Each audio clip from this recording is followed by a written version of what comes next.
Before he was a legend, he was just a boy, but he was not like other boys.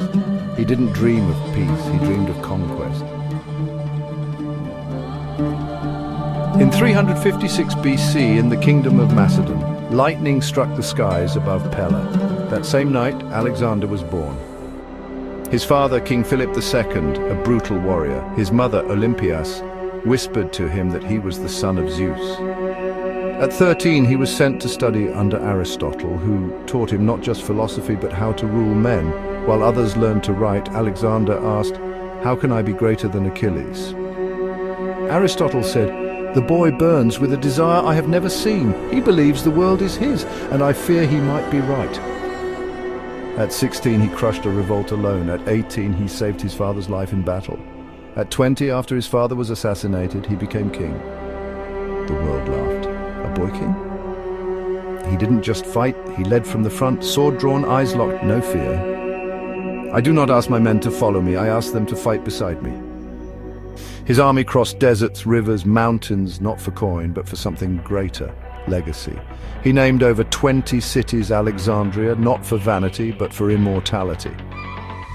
But Alexander looked east, to the mighty Persian Empire, and said, "I will not wait for history to find me. I will ride into it." He gathered 40,000 men, stood before them, and declared, "You are not mere soldiers. You are the edge of my sword. Together we will carve our names into the bones of the earth.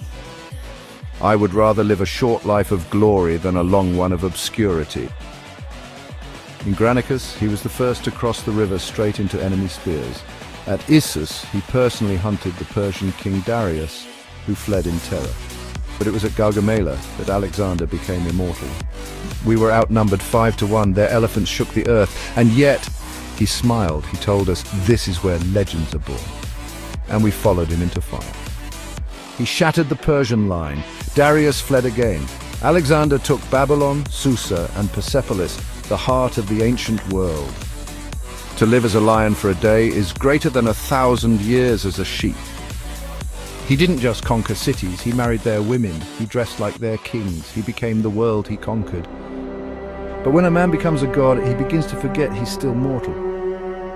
Alexander looked further east into the unknown. Through scorching deserts, freezing mountains, and poisonous jungles, he marched his men over 11,000 kilometers. We buried friends every day, we drank mud, we bled without reason, but he never stopped.